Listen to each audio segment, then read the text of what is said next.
Yeah, building bridges is a great get-together in the finance sector, and it's focused on sustainability.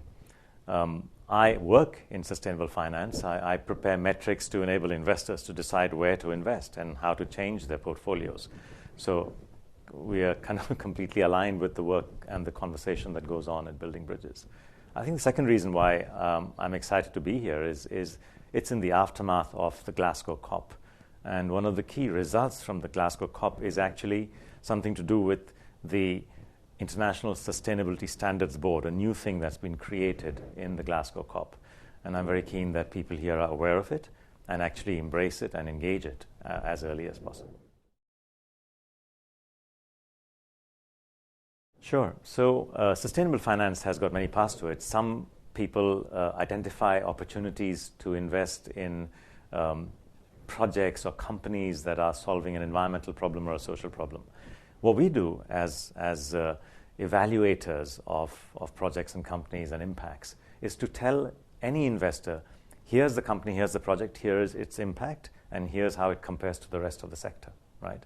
So if it's a renewable company, here's its impact, all through the entire value chain, and how does it compare with energy generally? Or if it's agriculture, well, this is sustainable agriculture, its impact versus the others. It gives you a sense of a different and holistic idea as to how to measure performance in a company, right? Not just profits, but its impacts. The world is moving from a world of shareholder capitalism, as it's called, to stakeholder capitalism. The difference is shareholder capitalism looks at only financial profits. Stakeholder capitalism looks at all impacts. Impacts on human capital, impacts on natural capital, of course, environmental impacts, and impacts on social capital as well, and on GDP. So it's a different world. So we are here as analysts who enable investors to make those calculations that they'll need to understand the difference between a good company and a bad company, not purely only from the profit point of view, but from an impact point of view. That's what we do. I'm optimistic because I see a huge willingness in the financial sector to look at metrics other than just profits. They're looking at externalities. They're looking at impacts. They're looking at a lot more, which they should. After all, an externality today is tomorrow's risk and day after tomorrow's losses.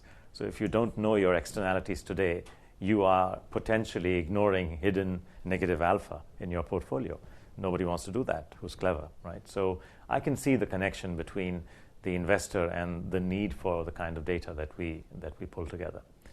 I'm optimistic that through better use of data, through better technology, which is including of machine learning and artificial intelligence, we will have a much more informed investor.